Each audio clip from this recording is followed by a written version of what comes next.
Ya, Assalamualaikum warahmatullahi wabarakatuh. Bersama kami di kelompok dengan saya, nama Film Fadil dan ada teman saya Gunawan. Jadi di sini kami akan menjelaskan mengenai memori internal dan memori eksternal. Oke, next. Oke, perbedaan memori internal dan memori eksternal. Memori internal. Yang pertama, memori internal. Memori internal merupakan memori yang disimpan secara otomatis dalam prosesor. Fungsi utama dari memori internal itu sendiri ialah sebagai mengingat data-data atau program-program yang pernah digunakan komputer atau laptop pada keadaan hidup. Maka daripada itu, jam yang terdapat pada komputer memorinya akan tetap disimpan walaupun komputer dalam keadaan mati. Fungsi lain dari memori internal menyimpan data yang berasal dari peranti masukan sampai data dikirim ke ALU, yang atau Arithmetic and Logic Unit. Yang kedua, memori eksternal. Penyimpanan eksternal adalah perangkat keras hardware yang digunakan untuk melakukan organisasi penulisan, pembacaan, dan penyimpanan data. Memori eksternal ialah memori yang berfungsi sebagai perangkat tambahan dan pendukung dari komputer. Selain itu, fungsi daripada memori eksternal ini sebagai penunjang untuk membuka software, aplikasi, maupun file-file yang ada di dalam komputer dan sebagai penyimpanan permanen untuk membantu fungsi RAM. Jenis-jenis memori internal dan eksternal. Internal, ROM, atau Radio Only Memory. ROM, singkatan dari Ready On Memory, merupakan sebuah memori pada komputer.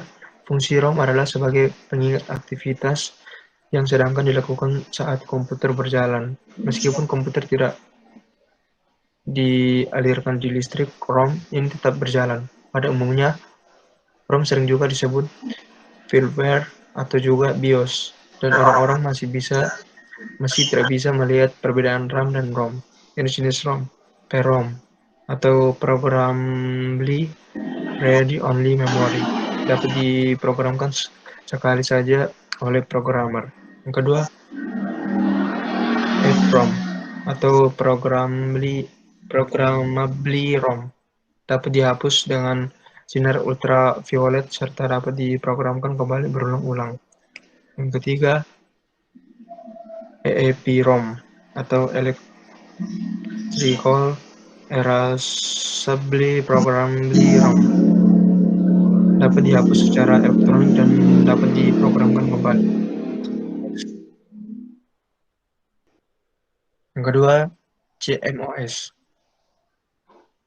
Complementary Metal Oxide Semiconductor, RAM kecil berukuran 64 bit yang menyimpan setting BIOS saat komputer sedang dimatikan. CMOS adalah perluasan dari teknologi MOS yang menghasilkan isi dengan kebutuhan tenaga baterai rendah. CMOS digunakan untuk menyimpan program konfigurasi, program diagnostik, dan informasi tanggal dan waktu pembuatan file yang tidak akan hilang meskipun komputer dimatikan. Yang berikut, DRAM. Fungsi DRAM adalah menyimpan aplikasi atau software yang sedang dijalankan pada komputer. Bisa dibilang DRAM adalah penampung dari segala aktivitas yang ada di dalam komputer. Yang berikut, SD-RAM. Mungkin kamu akan mengira ini adalah versi mini dari RAM. Sebelumnya, SD-RAM merupakan bagian lanjutan dari DRAM.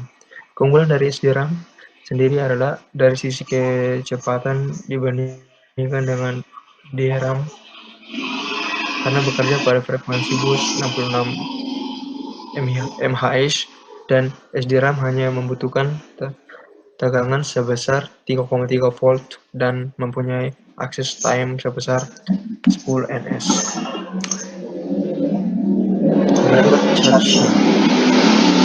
Memori satu ini memiliki peran yang cukup besar sebagai bagian penyaringan. Saat menggunakan komputer, sebelum data-data masuk ke memori utama, data-data tersebut akan disaring terlebih dahulu melalui proses sangat tinggi. Oke, lanjut. Kemudian eksternal. Pertama, hard disk. Fungsi hard disk adalah sebagai alat penyimpan aplikasi, software, dan juga file-file ke dalam komputer atau laptop. Hard disk juga sudah ada di dalam eksternal, yang fungsinya sebagai alat cadangan menyimpan data-data yang besar.